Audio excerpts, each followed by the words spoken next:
اسلام پر چاہے جیسے ہی سخت حالات آ جائیں، اسلامی سپاہیوں نے اپنے بچوں میں اسلام نسل کرنے کا جب بیڑا اٹھا لیا ہے، دنیا کی عظیم طاقتیں بھی اسلام کو کچھ نہ کر سکی۔ آج وہ ذمہ داری تمہیں اٹھانے کی ضرورت ہے۔ تم یہ مت دیکھو کہ کہاں کیا بدلا جا رہا ہے سوشل میڈیا پر اور یا اسکولوں کے نصاب میں، سلیبس میں اور فلموں میں جو ہمیں فلما کر کے دکھایا جا رہا ہے۔ لوگ احتجاج کر کے بول رہے ہیں نا کہ اسلام پر ٹارگٹ ہے، ہزار کرنے دو انہیں۔ یا آج سول کوڈ کی بات لے کر کے مسلمانوں کے قوانین بدلیں، یہ سب حالات آئیں گے، سخت ترین حالات آئیں گے۔ ظالموں کو تو اپنا ظلم دکھانا ہی ہے، لیکن اے غیور نوجوانوں، تمہاری ذمہ داری ہے، تم اپنے کندھوں پر یہ بیڑا اٹھا لو۔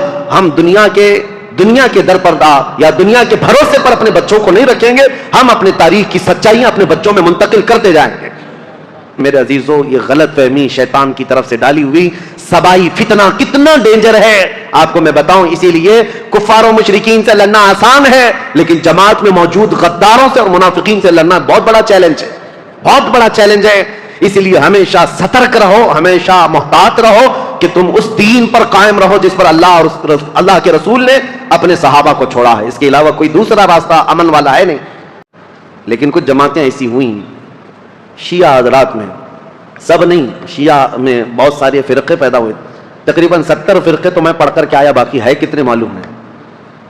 اس وقت سے حضرت عثمان غنی کی شہادت کے بعد سے جو شیعہ حضرات کی جماعتیں شروع ہوئیں، اہل تشیع بھی ان کو کہتے ہیں اور رافضی بھی ہیں، یہ ہر زمانے میں رہے اور ان میں فرقے بہت سارے ہوئے، کیسانیہ، غلات، اسماعیلیہ، دروزیہ، بزاریہ، نظاریہ، امامیہ، بہت سارے فرقے اس میں پیدا ہوئے۔ سب کے الگ الگ تھوڑے تھوڑے سے عقیدوں میں یا مسائل میں فرق ہے، لیکن ہے ایک ہی مینیو۔ کسی میں لال مرچی زیادہ، کسی میں ہلدی زیادہ، بس مینیو ایک ہی ہے۔ مین چیز جا کر کے وہیں پر ختم ہوتی ہے۔ حضرت علی کرم اللہ وجہہ الکریم، مولا علی کرم اللہ وجہہ الکریم کے متعلق جو عقائد گڑھے گئے، اس میں سے ایک فرقہ ایسا ہے جو حضرت علی کو خدا کے درجے تک پہنچاتا ہے، اور ان کا عقیدہ یہ بھی ہے کہ اللہ تعالی حضرت علی کی شکل میں دنیا میں آیا، نعوذ باللہ من ذالک، رب الارباب کہا، خالق کہا۔ ہم ایسے عقیدوں کے سخت خلاف ہیں، شرک ہرگز ہماری جماعت میں نہیں آ سکتا۔ حضرت علی رضی اللہ تعالیٰ عنہ کے لیے کچھ لوگوں نے الوہیت کا عقیدہ یعنی خدا ہونے کا عقیدہ بنایا، اور ایک فرقہ ایسا آیا وہ تو یہ کہنے لگے نبوت جو ہے وہ حضرت علی کو ملنے والی تھی، اور حضرت علی سوئے تھے تو اس لیے محمد صلی اللہ علیہ وسلم کو جبرائیل دے کے چلے گئے۔ یہ ایسا ہی بتا رہے ہیں جیسے نان کٹائی دے کر چلے گئے۔ ارے میاں نبوت ہے، جو جاگ رہا ہے اس کو نان کٹائی مل گئی، جو سو رہا ہے اس کو نہیں ملی، کوئی مٹھائی ہے؟ نبوت اللہ تعالیٰ نے عالم ارواح میں ہی چن لیا ہے کہ کون نبی ہونے والا ہے۔ یہ سویا جاگتا ہوا معاملہ نہیں ہے، ابھی دنیا میں کوئی پیدا بھی نہیں ہوا تھا، صرف روحیں تھی، اسی وقت روحوں میں اللہ نے منتخب کر لیا ہے کہ کون نبی ہوگا۔ ایک بات یاد رکھیں، یہ عقیدہ مسلم عقیدہ اسلام کا کہ کوئی بھی شخص اپنی محنت، اپنی عبادت، اپنی ریاضت سے نبی ہرگز نہیں ہو سکتا۔ نبی صرف اللہ کے انتخاب سے ہوتا ہے۔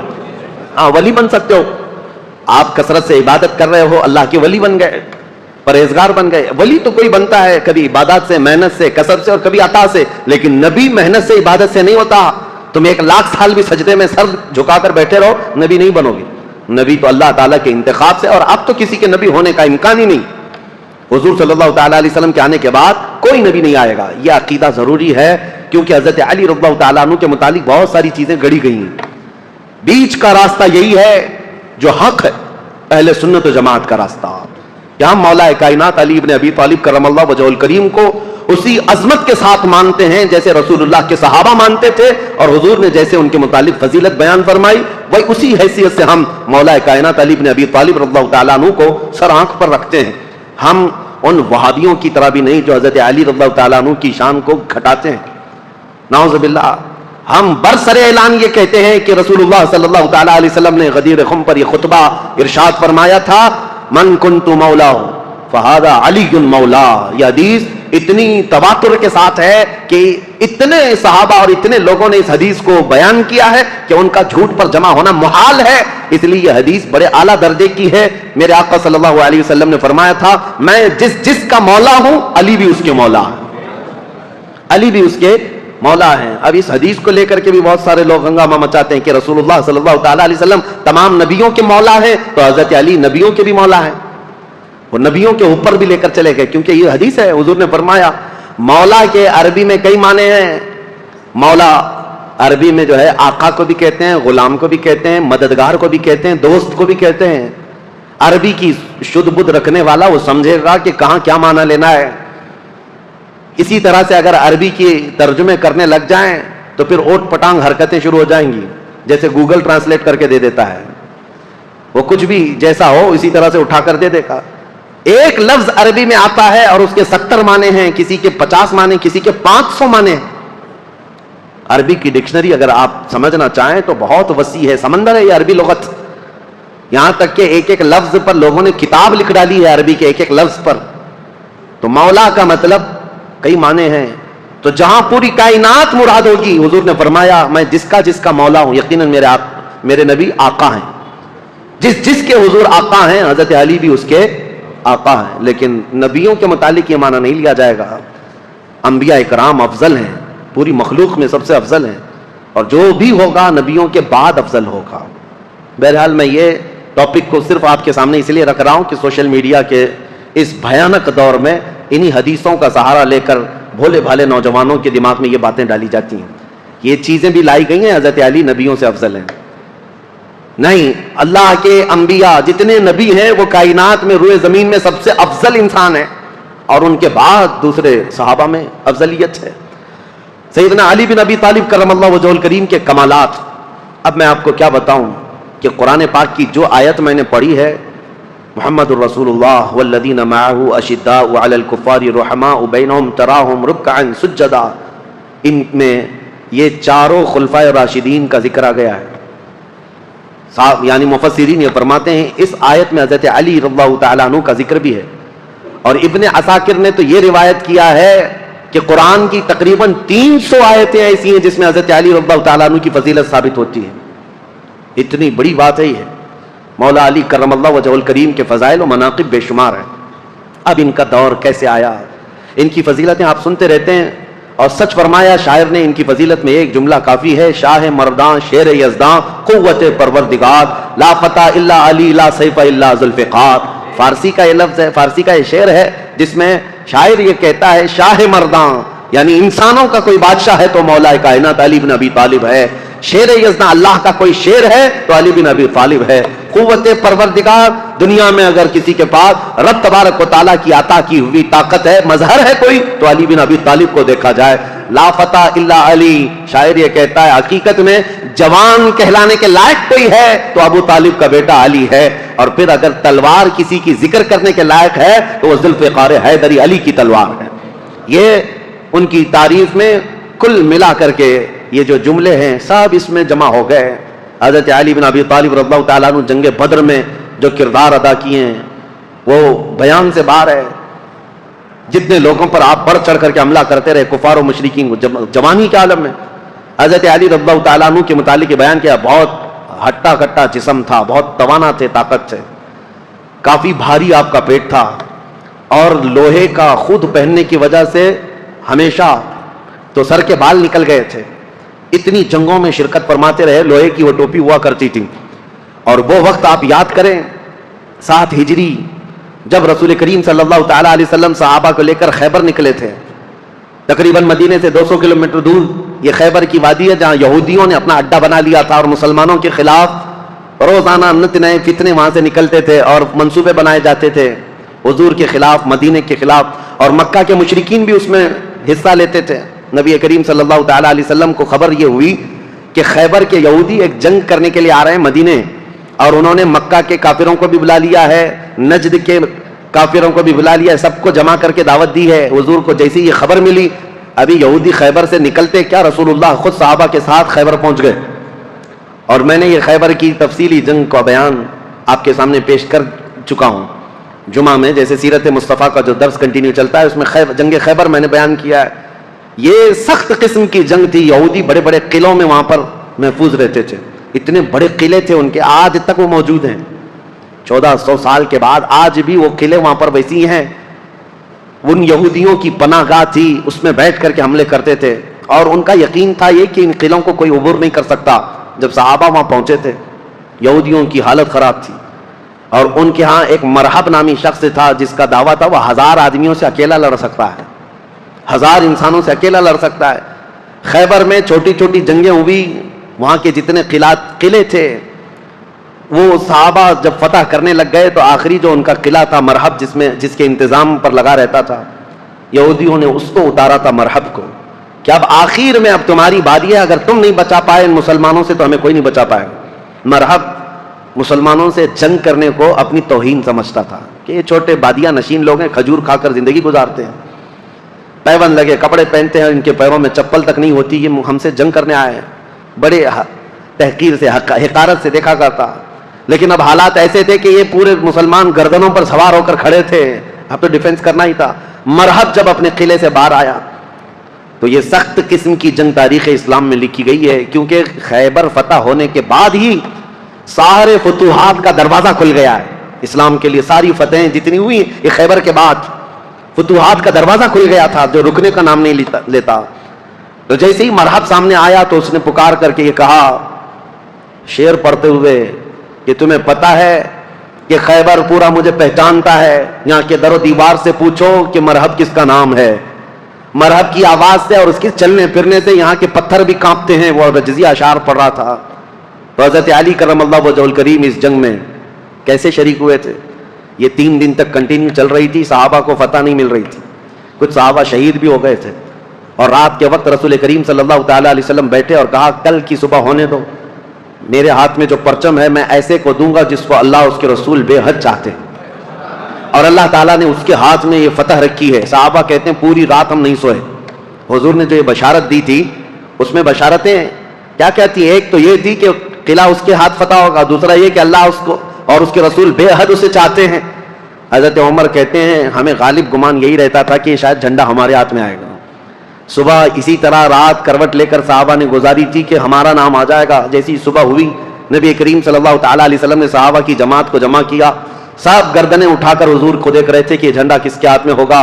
پھر رسول کریم صلی اللہ تعالیٰ علیہ وسلم نے پکار کر کہا علی بن ابی طالب کہاں ہے؟ اس جماعت میں وہ تھے ہی نہیں. وہ صحابہ کیونکہ اس وقت وہ بیمار تھے, بخار بھی سخت تھا. حضور صلی اللہ تعالیٰ علیہ وسلم سے عرض کیا یا رسول اللہ صلی اللہ علیہ وسلم ان کی آنکھوں میں آشوب آیا ہے, جو لال ہو جاتی ہیں آنکھیں, تو آنکھیں لال ہو گئی ہیں اور بخار زدہ ہیں. حضور نے فرمایا اسی حالت میں ان کو لے کے آؤ. بستر سے اٹھا کر حضرت علی کو لایا گیا, آنکھوں سے پانی بہ رہا تھا. نبی کریم صلی اللہ تعالیٰ علیہ وسلم نے اپنا لعاب پاک ان کی آنکھوں پہ لگایا. حضرت علی کہتے ہیں میری آنکھیں اخیر زمانے تک اتنی تیز نظر آتی تھا جس کا کوئی اندازہ نہیں کر سکتا. حضرت علی رضی اللہ تعالیٰ عنہ کے ہاتھ میں حضور نے جھنڈا دیا اور کہا جاؤ اللہ اس کے رسول تمہیں بے حد چاہتے ہیں اور یہ فتح تمہارے نام رکھی ہے. سارے صحابہ کہتے ہیں حضرت علی کو دیکھ کر ہم رشک کرتے تھے کہ کیا مقام پایا علی بن ابی طالب نے. اس وقت ان کی جوانی کا ہی وقت تھا اور جب وہ جھنڈا ہاتھ میں لے کر کے آئے تھے یہ مقابلہ مرحب سے ہونا تھا, جو 1000 انسانوں سے تنہا لڑ سکتا تھا, اکیلا لڑنے کی طاقت رکھتا.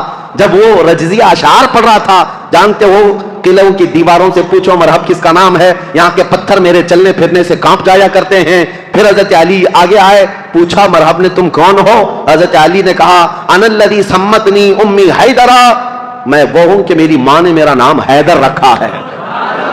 حیدر کا مطلب جانتے ہو؟ حیدر کا مطلب جنگل میں, گھنے جنگلات میں اپنے پیر پھیلائے ہوئے نہایت ہی سخت قسم کا چہرہ لے کر کے بھوکا پلٹوار کرنے والا وہ شیر ببر جس کو دیکھ کر کے پورے جنگل میں ہیبت طاری ہوتی ہے, اس کو عربی میں حیدر کہا جاتا ہے. حضرت علی کہتے ہیں عربی جاننے والے سمجھ سکتے تھے, انہوں نے رجزیہ اشعار میں حضرت علی نے صرف اتنا کہا انا الذی سمتنی امی حیدرا, میں تو وہ ہوں کہ میری ماں نے میرا نام حیدر رکھا ہے.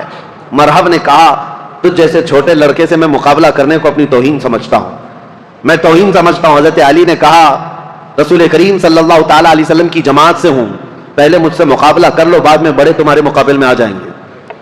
جب مرحب اترا حضرت علی کرم اللہ وجہہ الکریم کے مقابلے میں, تاریخ آج بھی گواہ ہے, اس کے لوہے کی ٹوپی, اس کا لوہے کا لباس اتنا مہنگا ہوا کرتا تھا, اور وہ تلوار لہراتے ہوئے آیا اور پہلی تلوار اتنی تیز مارا تھا کہ حضرت علی رضی اللہ تعالیٰ عنہ پر وار جو ہوا, حضرت علی رضی اللہ تعالیٰ عنہ نے اس کے وار کی چمک کو دیکھا اور جنگ کے میدان میں جو تلوار کی چمک تھی لوگ دیکھ کر کے حیران تھے, اتنی تیز وہ تلوار چلاتا تھا. تو صحابہ کہتے ہیں ہمیں خوف ہو گیا, ڈر ہو گیا کہ علی بن ابی طالب گھوڑے پر ہے, ایک ہی بار اس نے ایسا کیا ہے کہ اس کی آواز فضا میں گونج رہی ہے, علی کا کیا ہوگا؟ حضرت علی رضی اللہ تعالیٰ عنہ بالکل بے خوف تھے.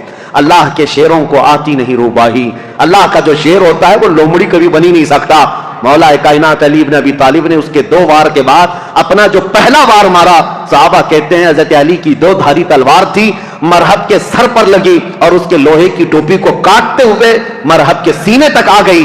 ایک ہی وار میں مرحب کو زمین پر ٹھنڈا کر دیا تھا. فاتح خیبر حضرت علی رضی اللہ تعالیٰ عنہ ایک ہی وار میں مرحب کو ٹھنڈا کیا اور اس کے بعد اسی کے اشعار حضرت علی نے پڑھ کر لوگوں کو سنایا. اے لوگوں سنو، یہ جو ٹھنڈا ہوا ہے جسم، یہ وہی ہے جس کی چلنے پھرنے کی آواز پتھر سنا کرتے تھے، دیوار سنا کرتے تھے. اب اس خیبر کے قلعے کے در و دیوار بھی جانیں گے کہ جس سے وہ ہیبت کھاتے تھے اس کو زمین پر کس نے مار گرایا. پھر حضرت علی نے کہا، اے یہودیوں، آج کے بعد سے خیبر کے ہر قلعے سے آواز آئے گی کہ کوئی آیا تھا جس کا نام اس کی ماں نے حیدر رکھا تھا.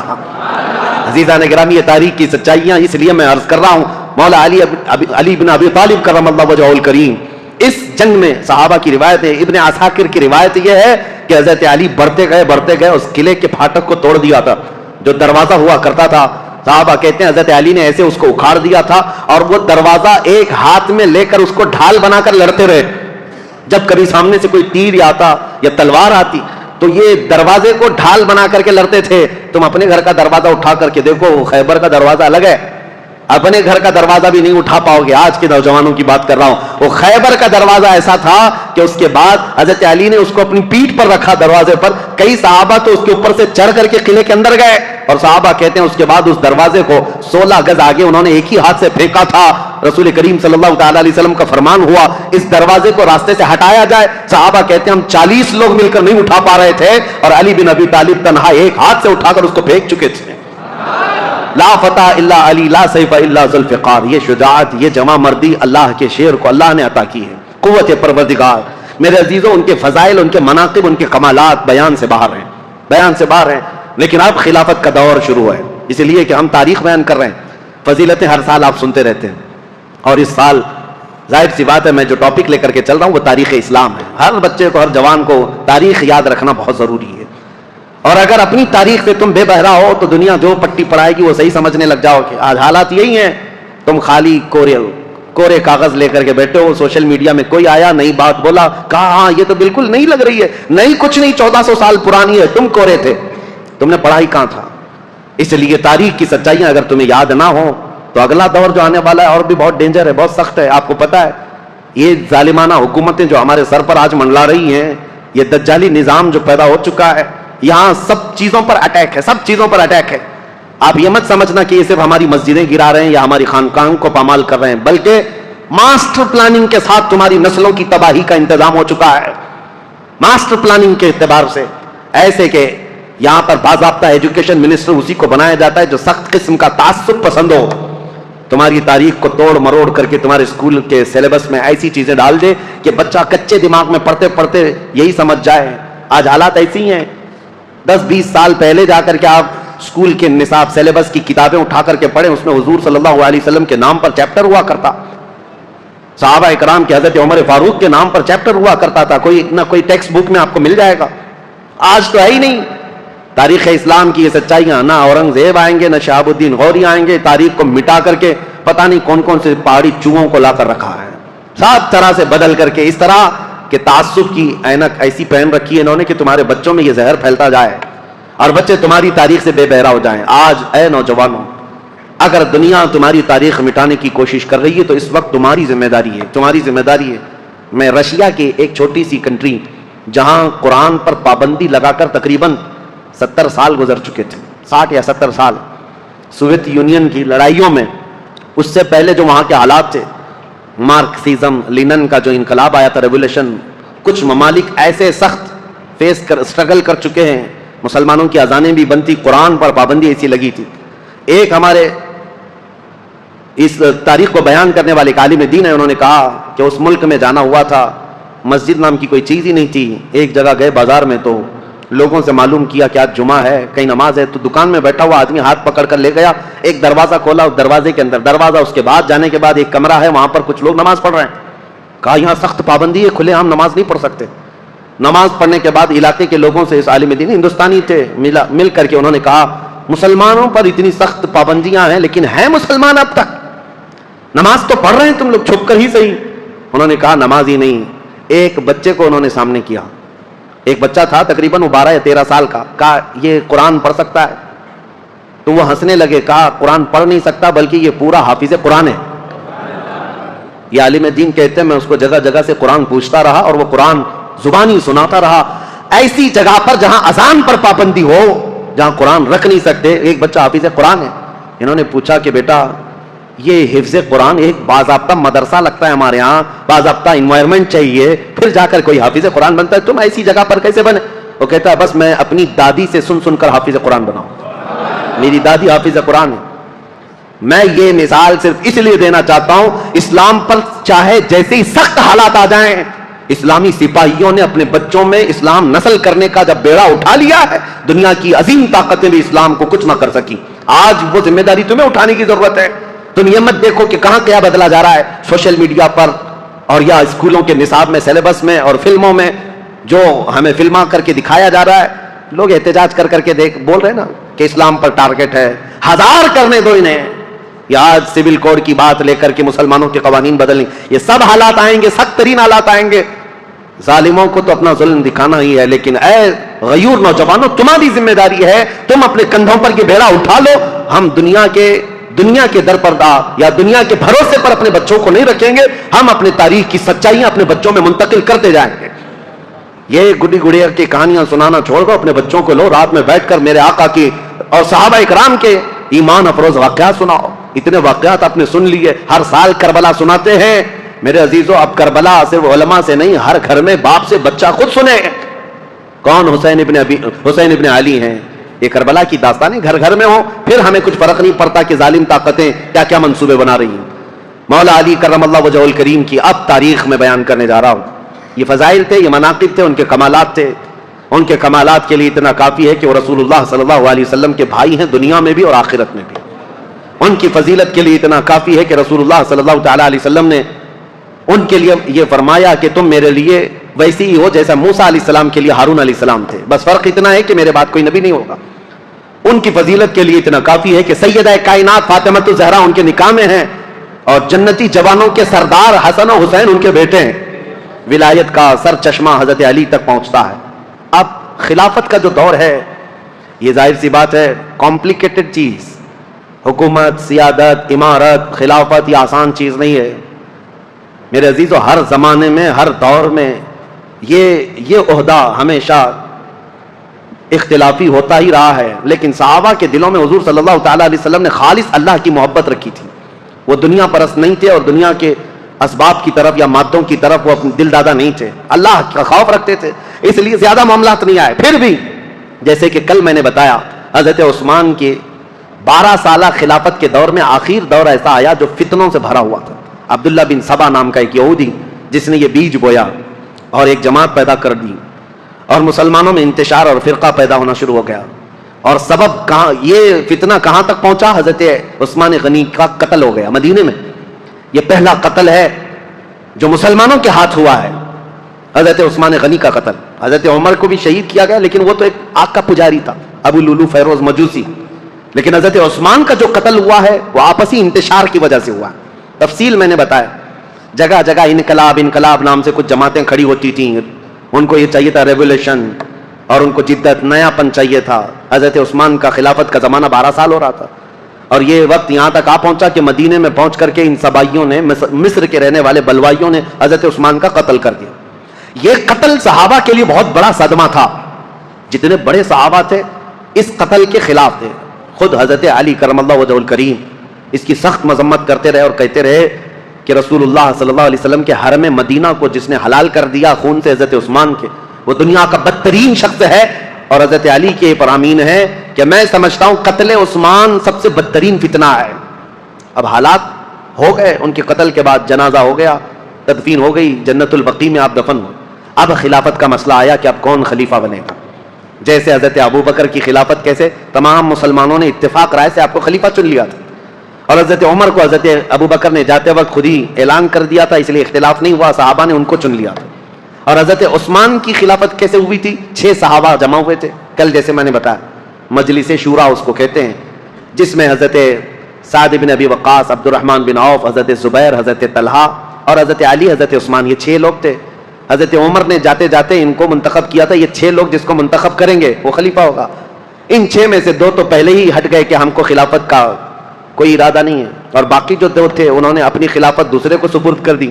جیسے حضرت زبیر نے حضرت علی کو دے دیا، حضرت طلحہ نے حضرت عثمان کو. بچے 2 ہی تھے، حضرت علی اور حضرت عثمان، جو خلافت کے دعوے دار. لیکن حضرت عبد الرحمن بن عوف نے دونوں سے وعدہ لے لیا تھا، ہم جس کی بیعت کریں گے ایک دوسرا اس کی پیروی کرے گا، اطاعت کرے گا. تو جب حضرت عثمان کی بیعت ہو گئی تو حضرت علی نے بھی بیعت کیا. اب یہ پوری روایت مسند ابی یعلا میں، تاریخ ابن عساکر میں، خود حضرت علی کرم اللہ وجہہ الکریم سے منقول یہ روایت میں آپ کے سامنے رکھتا ہوں. جب حضرت علی کے ساتھ ایک معاملہ پیش آیا تھا، وہ بھی میں ابھی تاریخ میں بتاتا ہوں. 2 جنگیں ہوئی ہیں جو تاریخ کی بدترین قسم کی، یعنی جس میں مسلمانوں کا بہت بڑا نقصان ہوا ہے. ان جنگوں کے متعلق ذکر کرنا مسلمانوں میں یہ ضروری نہیں ہے، لیکن ابھی دور ایسا آ گیا ہے کہ چوہے بہت آ گئے ہیں اور تمہارے وائر کاٹنے پر لگے ہوئے ہیں، اس لیے ہمیں حقیقت تھوڑی بیان کرنی پڑی. جنگ جمل، جنگ صفین کے متعلق خلفشار مچا کر رکھا ہے کچھ لوگوں نے، اس لیے حقیقت کیا ہے وہ بتاؤں گا. اس وقت جب بصرہ میں گئے تھے حضرت علی، ایک مشہور تابعی ہیں اور ایک صحابی ہیں حضرت احنف بن قیس، انہوں نے پوچھا تھا حضرت علی سے، اے علی آج آپ اپنے گھوڑے پر سوار ہو کر بصرہ تک آ گئے ہیں، آپ یہ بتائیں رسول پاک صلی اللہ تعالیٰ علیہ وسلم نے کیا آپ کو اس کا حکم دیا تھا، یا آپ یہاں تک کس لیے آئے؟ تب حضرت علی نے تفصیلاً ایک حدیث پر جو حضرت علی سے مروی ہے بیان کیا. کہا لوگوں سنو، میری قرابت رسول اللہ سے کیا ہے وہ بتانے کی چندہ ضرورت نہیں، میری رشتہ داری کیا ہے. لیکن جب رسول کریم صلی اللہ تعالیٰ علیہ وسلم کی وفات ہوئی تو ہمیں ڈر یہ تھا کہ اختلاف پیدا ہو جائے گا مسلمانوں میں، لیکن اللہ کریم ایسا کرم کیا کہ حضرت ابو بکر صدیق کو مہاجرین اور انصار سب نے بالاتفاق خلیفہ مان لیا. حضرت علی کہتے میں بھی اس میں تھا، میں نے بھی حضرت ابو بکر کی خلافت کو تسلیم کیا، اور صرف اتنا نہیں کہ نہ چاہتے ہوئے بلکہ حضرت علی کہتے وہ اس کے اہل تھے اور اس کے حقدار تھے، ان سے افضل ہم میں کوئی نہیں تھا، میں نے ان کی خلافت کو تسلیم کیا. اور جب جب انہوں نے جنگوں میں شرکت کا کہا میں نے جنگوں میں شرکت کی، جتنا انہوں نے مجھے حصہ دیا میں اس میں سے حصہ لیتا رہا. لیکن جب حضرت ابو بکر صدیق کا انتقال ہوا تو حضرت علی کہتے ہیں میرے دل میں یہ خیال تھا، لیکن حضرت ابو بکر نے جانے سے پہلے ایک وصیت کر دی تھی مسلمانوں کو حضرت عمر کے نام پر کہ عمر بن خطاب کو میں صحیح سمجھتا ہوں، تم لوگ اپنا اس کو منتخب کر لو. تو حضرت علی کہتے ہیں حضرت ابو بکر کی ہم حد درجہ تعظیم کرتے تھے، اس لیے ان کے فرمان کے آگے کوئی جا نہیں سکتا تھا. حضرت عمر کو ہم نے خلیفہ بنایا. حضرت علی کہتے ہیں میں نے حضرت عمر کے 10 سالہ زمانے میں جتنی جنگیں انہوں نے مجھے جہاں جہاں بھیجا میں نے شرکت کی، جو مال غنیمت ملتا تھا ان کی طرف سے میں نے سب لیا، اور ہر چیز میں ان کے شانہ بشانہ رہا. پھر جب حضرت عمر کا انتقال ہوا تو وہ کہتے ہیں کہ وہ مجلس سے شورا بنا کر گئے تھے 6 لوگوں کی، اس میں میں بھی تھا، اور اس میں 6 لوگوں میں جب انتخاب کرنے کی بات آئی تو 2 ہٹ گئے اور 2 نے ہمارے حوالے کر دیا. لاسٹ میں 2 بچ گئے، علی اور عثمان رضی اللہ تعالیٰ عنہما. حضرت علی کہتے ہیں چونکہ عبد الرحمن بن عوف نے مجھ سے یہ وعدہ لیا تھا، وہ 6 میں سے ایک صحابی عبد الرحمن بن عوف بھی ہیں، انہوں نے حضرت علی سے وعدہ لیا تھا اے علی اگر آپ کے علاوہ میں کسی اور کے ہاتھ میں بیعت کروں تو کیا آپ اس کے خلاف جائیں گے؟ حضرت علی کہتے ہیں ہرگز نہیں جاؤں گا، آپ جس کی بیعت کو قبول کریں گے میں بھی اس کی بیعت کو قبول کروں گا. حضرت علی کہتے ہیں جب عبد الرحمن بن عوف نے مجھ سے یہ وعدہ لیا تھا اور وعدے کے بعد انہوں نے حضرت عثمان کے ہاتھ میں بیعت کر لی تو میں اپنے وعدے کے خلاف نہیں جا سکتا، میں نے بھی حضرت عثمان کے ہاتھ میں بیعت کر لی. یہ حضرت علی کی خود بیان کردہ روایت میں آپ کے سامنے رکھ رہا ہوں. اور پھر 12 سال گزر گئے حضرت عثمان کے. حضرت علی کہتے ہیں پھر حالات ایسے سنگین ہو گئے کہ حضرت عثمان کا قتل ہو گیا، جو بالکل میرے وہم و گمان میں نہ تھا کہ قتل تک ہو جائے گا. معاملات بدل رہے تھے، فتنہ پھیل چکا تھا، لیکن اتنے سنگین حالات بن گئے کہ ان کا قتل ہو گیا جس سے ہم ہرگز راضی نہیں. اب اس کے بعد بات آتی ہے خلیفت چننے کی.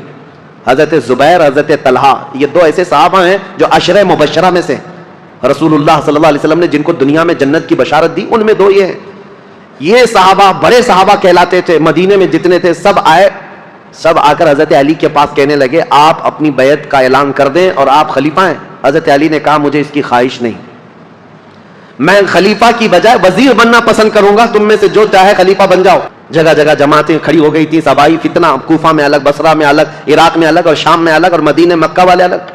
یہ حالات پر حضرت علی کو خلیفہ بنایا جا رہا ہے. حضرت علی نے منع کیا، اس کے بعد پھر لوگوں نے اصرار کیا آپ سے بہتر ہماری جماعت میں کوئی نہیں. حضرت علی کہتے ہیں جب انہوں نے اصرار کیا تو میں نے اللہ اس کے رسول کے احکام کی شرط پر اور خلفائے ثلاثہ جو گزر چکے ان کی اتباع، ان کی پیروی پر سب کی بیعت لینا شروع کیا. حضرت علی جب بیعت لینے لگے، یہ تقریباً 35 ہجری کا واقعہ ہے. حضور صلی اللہ تعالیٰ علیہ وسلم کی وفات کو 25 سال گزر چکے تھے. یہ 35ویں ہجری میں حضرت علی رضی اللہ تعالیٰ عنہ خلافت پر متمکن ہوئے مدینہ طیبہ میں. اب خلافت کا پہلا دور ہے، یعنی ابھی پہلا دن ہے. آپ بہترین خطیب تھے. حضرت علی کرم اللہ وجہہ الکریم خطبہ بہت اعلیٰ دیا کرتے تھے. خطبے کے بعد آپ یہ جو فتنہ پھیلا تھا اس کو ٹھنڈا کرنے کے لیے کوششیں فرما رہے تھے. لیکن اسی اسنا میں ہوا کیا، حضرت علی رضی اللہ تعالیٰ عنہ نے چند دنوں کے بعد بہت سخت قسم کے فیصلے لیے. اس سے معاملات اور سخت ہو گئے. کیا؟ آپ نے ملک شام کے گورنر امیر معاویہ رضی اللہ تعالیٰ جو 22 سال سے گورنر تھے حضرت عمر کے زمانے سے، حضرت علی یہ کہتے تھے کہ اب ان کو گورنری سے میں معزول کرتا ہوں. حضرت امیر معاویہ کو اور مصر کے گورنر کو اور کئی جگہ کے گورنروں کو ایک ساتھ معزول کرنے کے لیٹر آپ نے جاری کر دیے. جبکہ جو اکابر صحابہ تھے اس میں حضرت ابو موسیٰ اشعری، حضرت عمرو بن عاص، کئی صحابہ آ کر آپ کو مشورہ یہ دے رہے تھے کہ اس وقت یہ فیصلہ لینا اچھا نہیں، حالات بہت بگڑے ہوئے. حضرت عثمان کا قتل ہوا ہے، پہلے آپ اپنی بیعت سب سے لے لیجیے، اس کے بعد ان کے معزول کرنے کا حکم جاری کیجیے. حضرت علی نے حالات کی سنگینی کے اعتبار سے یہ خط جاری تو کر دیا، لیٹر بھیج دیا. پھر میں کہتا ہوں ادب کا دائرہ ساتھ رکھنا ہے سنیوں، تولنا نہیں صحابہ کو ادھر ادھر. حالات جو ہوئے جیسے ہوئے، لیکن وہ رسول اللہ کے صحابہ ہیں. ان کے اختلافات یا ان کے مشاجرات کو بیان کرنا یہ حرام ہے، لیکن یہاں تاریخ کی سچائیاں تمہارے ذہنوں میں رہیں، اس لیے میں یہ عرض کر رہا ہوں تاکہ کوئی دوسرا چوہا آ کر کے تمہیں کبھی اس کے بارے میں کبھی اس کے بارے میں نہ بیان کرتے. جیسے حضرت امیر معاویہ کو ٹرول کرتے کرتے آج اتنی گندی باتیں کہنے لگ گئے لوگ جو حقیقت میں ہے نہیں. ہاں کچھ معاملات تو ہوئے ہیں لیکن ایسے نہیں ہیں. حضرت علی نے ان کی معزولی کا لیٹر جاری کیا، حالات سنگین ہو گئے. ظاہر سی بات ہے 22 سال سے وہ گورنر تھے. اب یہاں حالات یہ ہو گئے کہ حضرت امیر معاویہ نے سب سے پہلے یہ اعلان کیا کہ حضرت علی اب خلیفہ اگر ہو گئے ہیں تو ان کی خلافت کا پہلا کام یہ ہونا چاہیے جنہوں نے حضرت عثمان ابن عفان کو قتل کیا پہلے ان قاتلوں کو پکڑ کر قصاص لینا چاہیے. خلیفہ اسلام کا قتل ہوا ہے، عام آدمی کا قتل نہیں ہوا ہے. خلیفہ اسلام کو قتل کرنے کا مطلب اسلام کے پلر کو ہلا دینا. حضرت امیر معاویہ شد و مت سے بہت زور شور سے یہ مطالبہ شروع کر دی، اور مطالبے میں بھی اتنا کہ حضرت امیر معاویہ نے مدینے ایک قاصد کو بھیجا اور حالات معلوم کر کے حضرت عثمان کا وہ جبہ منگوایا جس میں ان کی شہادت ہوئی تھی. وہ خون سے تر بتر تھا. حضرت عثمان جس میں شہید ہوئے تھے وہ جبہ موجود تھا، اور ان کی بیوی حضرت نائلہ اس وقت موجود تھی جو حضرت عثمان کے گھر میں ان کی انگلیاں کٹ گئی تھیں، بیچ بچاؤ میں یا زخمی ہو گئی تھی. ان کی کٹی ہوئی انگلیاں اور حضرت عثمان کا جبہ حضرت امیر معاویہ نے دمشق ملک شام منگوایا. اب یہ جب چیزیں آئیں تو حضرت امیر معاویہ نے منبر پر رکھ کر کے لوگوں سے کہا خلیفہ اسلام کا بے دردی کے ساتھ قتل ہوا ہے، جبکہ جو وجوہات بتائی جا رہی ہیں وہ بہت چھوٹی ہیں. حضرت عثمان نے غلطی کیا کی تھی، ان کا جرم کیا تھا جس کی وجہ سے یہ قتل ہوئے. اور یہ جبہ جیسے ہی ملک شام میں پہنچا ہنگامہ برپا ہو گیا. تقریباً 60,000 لوگ کھڑے ہو گئے یہ مطالبہ کرنے کے لیے کہ خلیفہ اسلام عثمان بن عفان کے قتل کا قصاص لینا ضروری ہے. جن لوگوں نے قتل کیا ہے خلیفہ اسلام کو، ان کا مطالبہ کرنا اپنی جگہ پر تھا. ظاہر سی بات ہے آج کے دور میں آپ کو بتاؤں، ملک کے پریزیڈنٹ پر کوئی حملہ کر دے یا ملک کے پی ایم پر کوئی حملہ کر دے تو پورے ملک کی عزت کا مسئلہ ہو جاتا ہے. عام چیز نہیں، اسی لیے سیکورٹی بھی بہت رکھی جاتی ہے. اور اگر ہو گیا تو اس کے بعد حالات کیا ہوتے ہیں؟ جو نیا بیٹھے گا اس کے لیے سب سے پہلا مطالبہ یہی کیا جائے گا جن لوگوں نے ان کا قتل کیا پہلے ان کو پکڑو. یہ مطالبہ ہوتا ہے. ارے میاں پی ایم اور پریزیڈنٹ تو بہت دور کی بات ہے، ہمارے ہاں کوئی عام آدمی بھی مر جائے تو لوگ مطالبہ کرتے ہیں کہ قاتل کو پکڑو، کلر کون ہے اس کو سزا دو. یہ تو مطالبہ ہوتا ہی ہے، پروٹیسٹ ہوتے ہیں. تو حضرت امیر معاویہ کا مطالبہ بہت تیزی سے بڑھتا چلا گیا. اب دیکھیں میں حالات آپ کو سمجھا رہا ہوں. حضرت علی کے ساتھ کیا معاملات تھے؟ جیسے ہی مدینے میں آپ نے باغ ڈور سنبھالی، آپ کے لیے حالات یہ تھے کہ صحیح طریقے سے قاتل کون ہے یہ کسی کو معلوم ہی نہیں تھا. آج تک نہیں معلوم، تو کیونکہ اس گھر میں حضرت عثمان ابن عفان کی بیوی حضرت نائلہ اکیلی تھیں. وہ بہت پردہ دار عورت تھیں. انہوں نے بیان کیا حضرت علی کے سامنے کہ محمد بن ابو بکر چھت سے داخل ہوئے تھے، یہ تو میں نے دیکھا ہے. اور انہوں نے حضرت عثمان کی داڑھی بھی پکڑی تھی، لیکن حضرت عثمان نے ایک جملہ کہا تھا کہ تیرے باپ ابو بکر ہوتے تو یہاں تک تیری حرکت نہ ہو سکتی۔ یہ سن کر محمد بن ابو بکر چلے گئے اور دروازے پر کھڑے ہو کر وہ رو کر توبہ کرنے لگے، لیکن ان کے ساتھ انجان دو آدمی بھی آئے تھے، میں انہیں نہیں جانتی ہوں نہ پہچانتی ہوں کون لوگ ہیں۔ اور اس کے بعد حضرت نائلہ جو حضرت عثمان کی بیوی اس وقت جو موجود تھی وہ کہتی ہیں قتل ہونے کے وقت میں وہاں موجود نہیں تھی، قتل ہو گیا۔ حضرت علی کے سامنے یہ مقدمہ ہے، بڑا سخت ہے، کسی انجان کو قتل تو نہیں کر سکتے پکڑ کر کے پوری جماعت کو، ظاہر سی بات ہے آپ موب لنچنگ بھی ہو جاتی ہے، تو اس پورے موب کو جو ہے نا سزا نہیں دیتے حکومت، پرٹیکولر ایک آدمی کون ہے جو مرڈر کیا ہے اس کو پکڑنا ضروری ہوتا ہے۔ موب کا جو حملہ ہوتا ہے یہ سب لوگ اس میں شریک ہوتے ہیں، سزائیں چھوٹی چھوٹی ہو سکتی ہیں لیکن مرڈر کا جو جرم ہے وہ سب پر نہیں آتا۔ اس وقت حضرت علی کے ساتھ یہ معاملہ تھا کہ حقیقت میں قاتل کون ہے یہ نہیں معلوم، تو سیدنا علی بن ابی طالب مدینے کے سارے صحابہ سے کہہ رہے تھے کہ میں بھی حضرت عثمان کے قتل کا قصاص لینا چاہتا ہوں، لیکن قاتل پکڑ کر کے تو لائیں۔ لوگوں نے کہا یہ مصر کے لوگ تھے، بلوائی تھے، ان سب کو پکڑ کے سزا دیجیے۔ حضرت علی کہتے ہیں وہ ایسی جماعت سے جن پر میرا قابو نہیں ہے، ابھی ابھی خلیفہ بنے ہیں اور مصر میں نیا اسلام ہے، یہ بلوائی یہ جتنے ہیں وہاں پر ایک فتنہ بھی پیدا ہو چکا تھا، تو وہ جدت پسند لوگ تھے، نئے نئے قسم کے اسلام میں آئے ہوئے تھے۔ حضرت علی ان مصلحتوں کو دیکھ کر خون عثمان کا بدلہ لینے میں آپ نے فرمایا کہ اس کو بعد میں حالات کے ٹھنڈے ہو جانے کے بعد لیا جائے گا، بس بات اتنی تھی۔ لیکن غلط فہمی بڑھتی گئی، اور یہ غلط فہمی کو ڈالنے والا کون تھا؟ اسی لیے میں نے کل آپ کے سامنے ایک نام بتایا تھا، عبداللہ بن سبا، ایران کا رہنے والا ایک یہودی جو اسلام میں آیا تھا، اس نے اپنا کام شروع کر دیا، مدینے میں جا کر اور دیگر جگہ پر ملک شام میں لوگوں کو بھڑکانا شروع کیا۔ پہلے تو حضرت علی کی حمایت میں بولتا تھا، اب حضرت علی خلافت پہ آئے تو حضرت عثمان کے قتل کا بدلہ لینے کے لیے ابھارنے لگ گیا۔ اب ہوا یہ کہ حضرت عائشہ صدیقہ رضی اللہ تعالیٰ عنہ، ان کا بھی کردار ہے تاریخ میں، ام المومنین ہے، زبان نہ کھولنا ان کے لیے بھی گستاخی کے لیے، ایمان برباد ہو جائے گا۔ ام المومنین رسول اللہ صلی اللہ علیہ وسلم کی محبوبہ ہے، زوجہ ہے، یہ حج پر گئی ہوئی تھیں، اور حج سے واپس آنے کے وقت حضرت عثمان کا قتل ہو گیا تھا، اور یہ خبر حضرت عائشہ کو پہنچ گئی۔ حضرت عائشہ کا مقام تھا صحابہ میں سب میں بھی، کیونکہ ام المومنین نے سب لوگ احترام کرتے تھے۔ حضرت عائشہ کے پاس جب یہ خبر پہنچی تو حضرت زبیر اور حضرت طلحہ یہ دونوں حضرت علی کے ہاتھ پر بیعت کر چکے تھے مدینے میں، لیکن حالات جب سنگین ہونے لگے تو یہ مدینہ چھوڑ کر مکہ چلے گئے۔ کون؟ یہ بڑے دو صحابہ عشرہ مبشرہ میں، حضرت زبیر حضور صلی اللہ تعالیٰ علیہ وسلم کے یہ بھی بھائی لگتے ہیں، پھوپھی کے بیٹے ہیں، سگی پھوپھی کے بیٹے ہیں حضرت زبیر، جیسے حضرت علی چاچا کے بیٹے ہیں، حضرت زبیر پھوپھی کے بیٹے ہیں۔ تو حضرت زبیر اور حضرت طلحہ دونوں مکہ چلے گئے، اور یہ دونوں جا کر حضرت عائشہ سے ملاقات کیا پردے میں، اور ان کو حالات بتائے مدینے میں کیا کیا ہوا، حضرت عثمان کا قتل کیسے ہوا۔ حضرت عائشہ بہت جلال میں آئیں، کہا ہم جانتے ہیں عثمان بن عفان کے اخلاق اور ان کی کردار کو، سارے صحابہ ان کی پاکیزگی کی گواہی دیتے تھے۔ حضرت عائشہ کہتی ہے میں وہ دن بھی جانتی ہوں جب رسول اللہ صلی اللہ تعالیٰ علیہ وسلم حجرے میں بیٹھے ہوتے، کئی لوگ آتے حضور اسی طرح لیٹے رہتے، جب عثمان آتے تو حضور اپنی تہبند سے ہی کر لیتے تھے۔ حضرت عائشہ کہتی ہیں میں گواہ ہوں، اور میں پوچھتی یا رسول اللہ عثمان کے آنے پر اپنی تہبند آپ پیر سے نیچے تک کرتے ہیں اور اٹھ کر بیٹھتے ہیں، کیوں ایسا؟ حضرت عثمان کے متعلق حضور نے فرمایا اے عائشہ کیا میں اس سے حیا نہ کروں جس سے اللہ کے فرشتے حیا کرتے ہیں؟ اللہ کے فرشتے جس سے حیا کرتے ہیں۔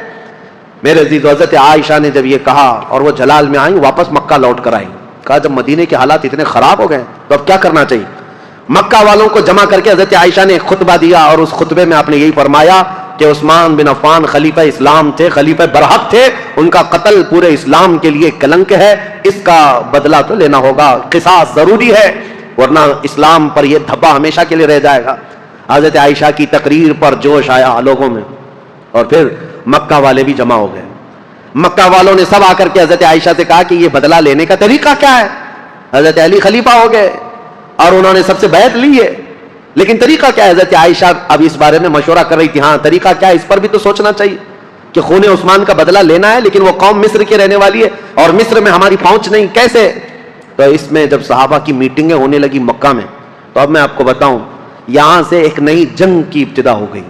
حضرت عائشہ اپنی اونٹنی پر سوار ہو کر، پہلے لوگوں نے کہا کہ ملک شام چلتے ہیں، امیر معاویہ نے بھی خون کے بدلے کا اعلان کیا، یا پھر مدینے چلتے ہیں، لیکن ان دونوں رائے کو آپ نے حضرت عائشہ صدیقہ نے چھوڑ دیا اور بصرہ کی طرف آپ روانہ ہو گئیں۔ بصرہ عراق کا ایک شہر ہے، اس بیچ میں کئی ایسے محتاط صحابہ ہیں جو اس جنگ میں شامل نہیں ہیں. حضرت عائشہ جب جانے لگیں, کیونکہ میٹنگیں اتنی ہو گئی تھیں, اور جب لوگ یہ کہنے لگے کہ یہ بدلہ لینا تو خلیفہ وقت کا کام ہے, تو حضرت علی اس وقت بدلہ قصاص لینے پر تیار نہیں تھے, یا یہ فرما رہے تھے کہ ابھی اس قوم سے ہمارا پالا نہیں ہے, یا اس قوم پر ہمارا قابو نہیں ہے, ہم بعد میں بدلہ لیں گے. لیکن یہ مطالبہ شدت اختیار کر گیا. اب حضرت علی کو مدینے میں بھی آ کر خبر پہنچ گئی کہ حضرت عائشہ لوگوں میں جمع ہو گئی, اور انہوں نے خون عثمان کا قصاص لینے کا اعلان کر دیا.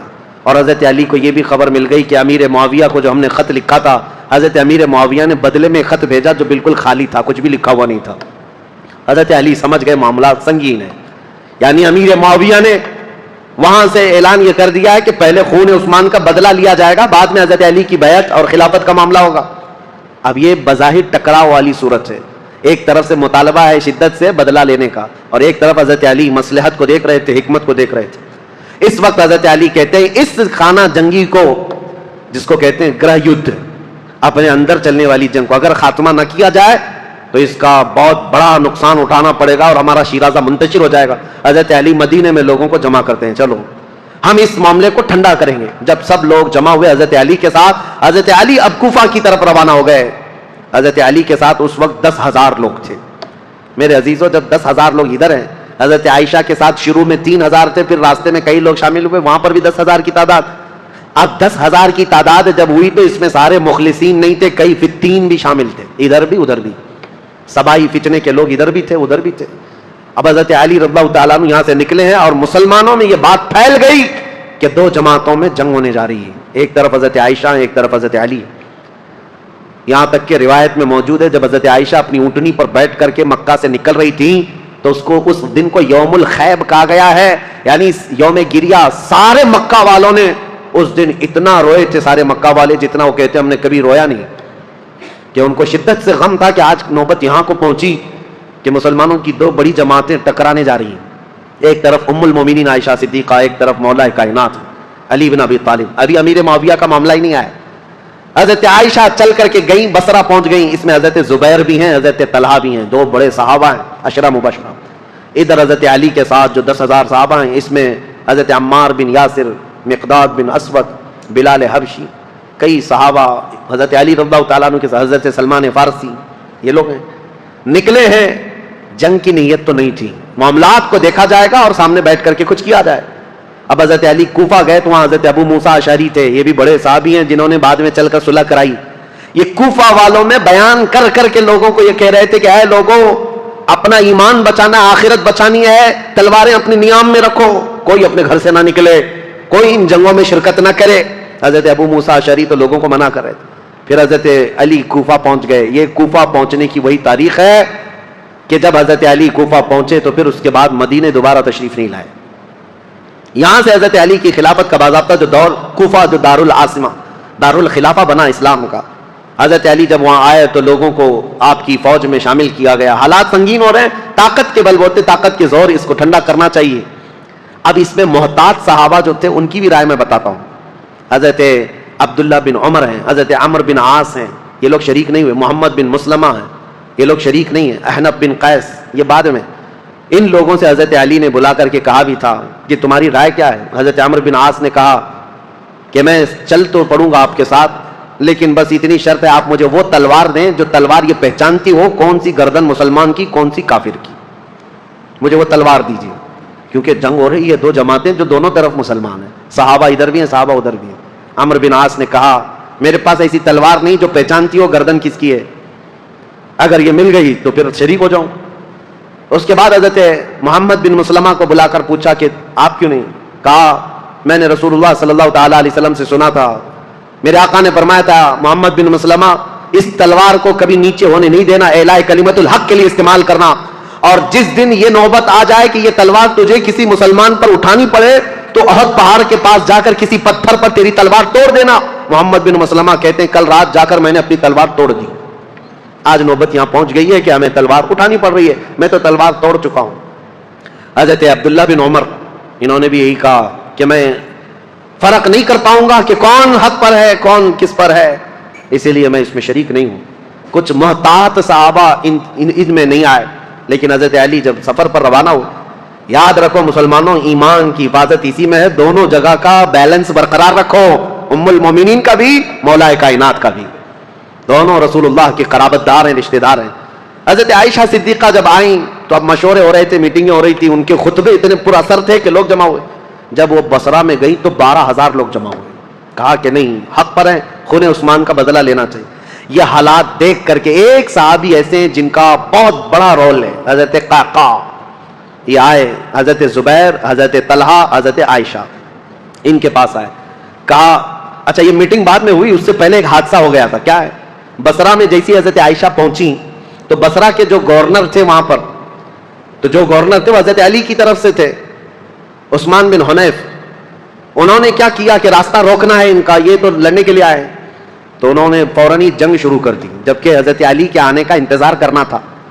تو عثمان بن حنیف نے لوگوں کو اتار دیا، اور جنگ جیسی خالی راستہ روکنے کے لیے شروع ہوئی تھی، اس میں 700 لوگ مارے گئے بصرہ کے۔ اب ظاہر سی بات ہے، جب بصرہ میں اتنا بڑا قتل ہو گیا تو جو 12,000 لوگ تھے ان میں سے 6,000 لوگ پھر گئے، کہا یہ تو اپنے ہی لوگوں کا قتل ہو رہا ہے، یہاں اپنے ہی لوگ مر رہے ہیں۔ تو 6,000 لوگ جب چھوڑ دیے تو حضرت عائشہ کے پاس رات میں حضرت قعقاع آئے، حضرت عائشہ تھی، حضرت زبیر، حضرت طلحہ، یہ تینوں بڑے لوگ بیٹھے تھے۔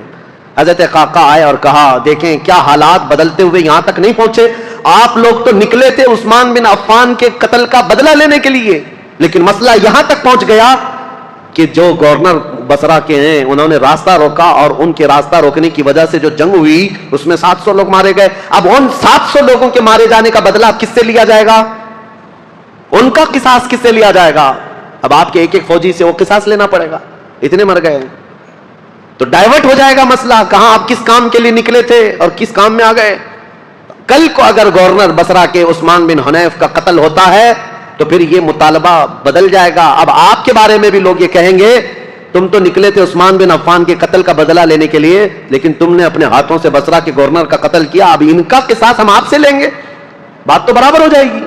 حضرت قعقاع کی یہ باتیں اتنی اثر کر گئیں، حضرت عائشہ نے کہا قعقاع جو کہتے ہیں بالکل سچ ہے، ہمیں جنگ نہیں کرنی چاہیے، ہمیں جنگ نہیں کرنی چاہیے۔ حضرت زبیر، حضرت طلحہ کے پاس بھی وہ آئے، اسی طرح کی تقریر کی، تینوں نے کہا حضرت علی سے ہماری ذاتی کوئی دشمنی نہیں، صرف اسلام کے اس پلر کو کوئی ہلا نہ پائے، اس لیے ہمارا یہ مطالبہ تھا، لیکن آپ کی بات صحیح ہے کہ اب یہ جنگ چھڑ جائے تو اپنوں کا قتل بہت زیادہ ہوگا۔ تو حضرت قعقاع سے ان تینوں نے کہا جو باتیں آپ نے ہم سے کی ہیں یہی باتیں علی بن ابی طالب سے بھی کرو، اگر وہ بھی راضی ہیں یہ مصالحت کے لیے تو جنگ کی ضرورت ہی نہیں۔ تو حضرت قعقاع سیدھے کوفہ گئے حضرت علی کے پاس، یہی ساری باتیں حضرت علی کے پاس انہوں نے رکھا، کہا ایسے حالات ہیں۔ حضرت علی نے گرین سگنل دے دیا اور کہا ہم بھی جنگ کے لیے نہیں آئے قعقاع، جو تم باتیں کر رہے ہو ہم بیٹھیں گے، زبیر اور طلحہ میرے بھائی ہیں، ہم مصالحت کے لیے جائیں گے۔ حضرت علی جب آئے بصرہ تو یہ دونوں جماعتیں، حضرت عائشہ کی جماعت ہے، حضرت علی بن ابی طالب کی، سنو توجہ سے، اب اصل مسئلہ شروع ہوتا ہے۔ رات کو میٹنگیں ہوئی مصالحت کے لیے، حضرت قعقاع کبھی ادھر گئے کبھی ادھر گئے، دونوں نے رات میں ایگریمنٹ بھی لکھ لیا۔ حضرت زبیر خود چل کر کے حضرت علی کے پاس آئے، حضرت علی سے گفتگو کرنے سے پہلے ہی حضرت علی نے ان سے پوچھا اے زبیر تمہیں یاد ہے رسول اللہ صلی اللہ علیہ وسلم نے ایک مرتبہ میں بھی تھا اور تم بھی تھے، سنو حضرت علی حدیث سنا رہے ہیں، حضرت زبیر کو یاد دلا رہے ہیں، کہا میں بھی تھا تم بھی تھے، رسول اللہ نے تم سے یہ نہیں کہا تھا اے زبیر ایک دن تم علی سے لڑو گے اور علی حق پر ہوں گے، ایک دن تم علی سے لڑو گے اور علی حق پر ہوں گے؟ تو حضرت زبیر نے کہا سچ کہا علی تو نے، میں نے رسول اللہ سے یہ سنا تھا۔ کہا حضرت زبیر اسی دن وہاں سے کہتے میں لڑنا نہیں چاہتا تم سے، نکل گئے۔ جیسے ہی حضرت زبیر گئے حضرت طلحہ نے پوچھا ان سے کیا بات ہے، حضرت زبیر نے کہا علی نے مجھے وہ حدیث یاد دلائی جو رسول اللہ نے میری زندگی میں کہا تھا، علی حق پر ہے، علی حق پر ہے۔ حضرت زبیر چل پڑے تو حضرت طلحہ نے کہا اے زبیر میں بھی اس فعل پر اس کام پر نادم ہوں، شرمندہ ہوں، میں بھی نکل چلتا ہوں۔ یہ رات کی خبر جو ہو رہی تھی حضرت عائشہ رضی اللہ تعالیٰ عنہا کے پاس پہنچی تھی۔ حضرت عائشہ کے ساتھ ایک معاملہ ہوا تھا راستے میں، وہ بھی میں تاریخ میں ہے میں آپ کو بتاتا ہوں۔ جب حضرت عائشہ کی یہ فوج چل رہی تھی مقام حواب ایک جگہ آئی جہاں کتے بھونکنے لگے، حضرت عائشہ نے فوراً اونٹنی کو کھڑا کر دیا اور پوچھا یہ اس جگہ کا نام کیا ہے؟ لوگوں نے کہا مقام حواب، تو ڈر گئی، کپ کپی آ گئی جسم میں۔ کہا ماں عائشہ صدیقہ کیا ہوا کیا؟ کہا میں نے رسول اللہ سے ایک حدیث سنی تھی، میرے آقا نے فرمایا اے عائشہ ایک بار تم مسلمانوں کے ساتھ سفر پر ہوگی تو اللہ کی قسم دیتا ہوں اس جماعت میں تم مت جانا جس میں حواب کے کتے بھونکیں گے. حضور سے میں نے یہ سنا تھا, حواب کے کتے بھونکیں گے جس جماعت میں, اس جماعت میں جانا مت. حضرت عائشہ نے کہا کہ اگر یہاں حواب کا مقام ہے تو کتے بھونک رہے ہیں اور میں نہیں چاہتی کہ اس جماعت میں ہوں. یہ بصرہ آنے سے پہلے کی بات ہے. لیکن کیا بتائیں, جماعت میں فتنہ انگیزی کرنے والے جو سبائی لوگ تھے, ان میں 40 لوگ ایسے آئے جنہوں نے اللہ رسول کی قسم اٹھائی, قرآن کی قسم اٹھا کر کہا یہ حواب کا مقام ہے ہی نہیں, حواب ہے نہیں, یہ دوسری جگہ ہے, یہاں کے کتے روز بھونکتے رہتے. حضرت عائشہ کو حلف لے کر کے انہوں نے کہا یہ حواب کا مقام نہیں ہے. تب حضرت عائشہ پھر چل پڑی جبکہ وہ مقام حواب ہی تھا. حضرت عائشہ جب بصرہ پہنچی تو اب حالات جو مصالحت کے ہو رہے تھے, رات کو ایگریمنٹ لکھ دیا گیا, لیکن جیسے ہی یہ سبائی 3 لوگوں کو پتا چلا دونوں جماعتوں میں صلح ہو رہی ہے, تو دونوں جماعتوں میں صلح کی بات سن کر یہ سبائی لوگ جتنے جنگ میں شریک تھے سب کے سب بھڑک اٹھے اور کہا ہم یہاں تک صلح کرنے آئے ہیں, ہم تو ایک دوسرے کی گردن مارنے آئے ہیں, اگر یہ بڑے لوگ صلح کر رہے ہیں تو ہم تو نہیں صلح کریں گے. یہ فتنہ اٹھایا گیا اور صبح ہوتے ہی حضرت زبیر جا رہے تھے, اپنا سامان لے کر اس میدان سے نکل رہے تھے, ایک سبائی شخص آیا اور حضرت زبیر کو پیچھے سے نیزہ مار کر شہید کر دیا. رسول اللہ صلی اللہ علیہ وسلم کے بھائی, پھپھیرے بھائی, عشرہ مبشرہ میں سے حضرت زبیر جیسے ہی شہید ہوئے, حضرت طلحہ دوڑتے ہوئے آئے کہ ظالم جماعت نے حضرت زبیر کو مار دیا ہے, رسول اللہ کے اس صحابی کا قتل ہوا, یہ پہلا قتل ہوا ہے. جیسی حضرت طلحہ ان کی لاش کے پاس دوڑتے ہوئے آئے, ان سبائیوں نے حضرت طلحہ کی بھی گردن مار دی. 2 عشرہ مبشرہ میں سے صحابہ تھے, قتل ہو گئے. اب ہوا یہ کہ جیسے ہی حضرت زبیر حضرت طلحہ شہید ہوئے تو یہ جو جماعت آئی تھی ان سب میں یہ اعلان ہوا کہ حضرت علی کے ساتھ جو جماعت آئی ہے انہوں نے وعدہ خلافی کی ہے, رات کو صلح کیا اور صبح قتل کیا ہے. اس اعتبار سے جنگ شروع ہو گئی. ادھر سے جو حضرت عائشہ کے ساتھ لوگ آئے تھے وہ جنگ میں کود پڑے اور ادھر سے جو تھے وہ بھی جنگ میں کود پڑے. یہ گھمسان کی جنگ چلتی رہی. اتنی سخت جنگ تھی, اتنی سخت جنگ تھی کہ ایک دن کے اندر 12,000 مسلمان قتل ہوئے. بہت سخت قسم کی یہ تاریخ ہے. یہ مجھے بتانا اس لیے بھی ضروری ہے کہ کوئی اٹھ پٹانگ تمہارے دلوں میں نہ ڈال دے. ہوا کیا تھا حقیقت یہ میں بتا رہا ہوں. لیکن حضرت عائشہ رضی اللہ تعالیٰ عنہا اب بات کرنا چاہ رہی ہیں حضرت علی سے, اور حضرت علی عائشہ سے بات کرنا چاہ رہے ہیں. بیچ میں راستہ ایسا جنگ کا گھمسان چھڑا ہوا ہے کہ نہ ایک دوسرے سے بات کرنے کا موقع مل رہا ہے. یہاں تک کہ حضرت عائشہ کا اونٹ جس پر وہ بیٹھی ہوئی تھی, اس کا نام ہی جنگ جمل ہے. جمل عربی میں اونٹ کو کہتے ہیں, نام ہی جنگ کا جمل رکھ دیا گیا کیونکہ اونٹ پر ایک جھوپڑی لگائی جاتی تھی کجاوا, اس میں حضرت عائشہ بیٹھی ہوئی تھی. اس اونٹ پر اتنے حملے کر دیے تھے, اتنے حملے کر دیے ادھر کی جماعت والوں نے کہ حضرت عائشہ کی حفاظت کے لیے جو ادھر موجود تھے وہ عزت قبیلے کے لوگ, ان میں صرف اونٹ کی حفاظت کے لیے 700 لوگ قتل ہو گئے تھے. ایک گرتا تھا, دوسرا پکڑتا تھا, دوسرا گرتا تھا, تیسرا پکڑتا تھا, لیکن ان جان بازوں نے اونٹ کو گرنے نہیں دیا. حضرت علی رضی اللہ تعالیٰ عنہ نے پھر حکمت کے ساتھ فرمایا کہ یہ جنگ ختم ہوگی اس وقت جب یہ اونٹ بیٹھے گا تو اپنی ایک معتمد جماعت کو جو اہل حق تھے ان کو بھیجا کہ جاؤ تم کسی نہ کسی طرح سے اونٹ کو نیچے پیروں کی طرف سے کچھ زخمی کر دو یا کسی طرح اونٹ بیٹھ جائے. وہ گئی ایک جماعت حضرت علی کی طرف سے, جنگ کے لیے نہیں, انہوں نے کسی نہ کسی طرح اونٹ کو بٹھا دیا. جیسے اونٹ بیٹھ گیا ام المومنین نیچے آئیں. اگر حضرت عائشہ صدیقہ کے ساتھ کچھ بھی ہو جاتا امت میں بہت بڑا فتنہ ہوتا. رسول اللہ کی زوجہ کے ساتھ اگر کسی نے ہاتھ بھی لگایا ہوتا اس وقت بڑا مسئلہ ہوتا. حضرت علی کے لیے کتنا بڑا چیلنج تھا یہ, ان کی خلافت کے دور کا سب سے بڑا چیلنج ہے. ایک طرف ام المومنین کی عزت کو بچانا ہے کیونکہ پورے مومنین کا وقار ہے, رسول اللہ کا گھر ہے, تو حضرت علی نے گرنے نہیں دیا. اور اس کے بعد حضرت علی رضی اللہ تعالیٰ عنہ نے پیغام بھیجا حضرت عائشہ کو کسی نہ کسی طرح سے اس کجاوے سے نکال کر لایا. جیسے ہی نکال کر کے لایا گیا ام المومنین رو رہی تھی. حضرت علی کرم اللہ وجہہ الکریم وہاں گئے تو ان کی آنکھوں میں بے اختیار آنسو تھے, پھوٹ کر رو رہے تھے کیونکہ جانتے تھے ایک ہی گھر کے ہیں. حضرت علی رضی اللہ تعالیٰ عنہ سے سب سے پہلے حضرت عائشہ کھڑی ہوئی, کہا اے علی بن ابی طالب, صرف ایک غلط فہمی کی وجہ سے یہاں تک معاملہ پہنچ گیا. حضرت علی نے کہا ماں عائشہ صدیقہ آپ سچ کہتی ہیں کہ غلط فہمی نے یہاں تک پہنچا دیا. دونوں کے وہی جملے تھے. حضرت عائشہ کہتی ہے میں ہرگز نہیں چاہتی تھی کہ خون مسلم بہ جائے, کسی مسلمان کا قتل ہو جائے, لیکن اتنا بڑا معاملہ پیش آیا. دونوں یہ عظیم صحابہ, وہ زوجہ ہیں, یہ صحابی ہیں, داماد ہیں, رونے لگے. اس معاملے پر بہت گریہ وزاری کی. اس کے بعد مولا کائنات علی بن ابی طالب بیٹھے ہوئے تھے, ایک شخص آیا حضرت زبیر کے قتل کا پیغام لے کر آیا. کہا حضرت زبیر کو نیزہ مار کر شہید کیا گیا ہے. حضرت علی نے کہا سنو رسول اللہ صلی اللہ علیہ وسلم کی حدیث میں اس کو سنا دوں جس نے حضرت زبیر کو قتل کیا. میں گواہ ہوں, رسول اللہ نے اپنی زندگی میں فرمایا تھا اے علی دیکھنا ایک دن آئے گا میرے اس زبیر کو کچھ لوگ بے گناہ قتل کر دیں گے, اور علی تو اسے بشارت دے دینا کہ وہ شخص اپنی تلوار سمیت ہمیشہ کے لیے دوزخ میں جائے گا. حضرت علی نے کہا بشارت ہو تجھ کو ابن صفیہ کا قتل کرنے والے, کیونکہ حضرت زبیر کی ماں کا نام صفیہ تھا جو رسول اللہ کی پھوپھی ہیں, ان کے قتل کرنے والے کو حضرت علی نے جہنم کی بشارت دی. اور ادھر حضرت علی کی رضی اللہ تعالیٰ عنہ کی جماعت میں جو صحابہ تھے ان میں بھی بہت سارے قتل ہوئے.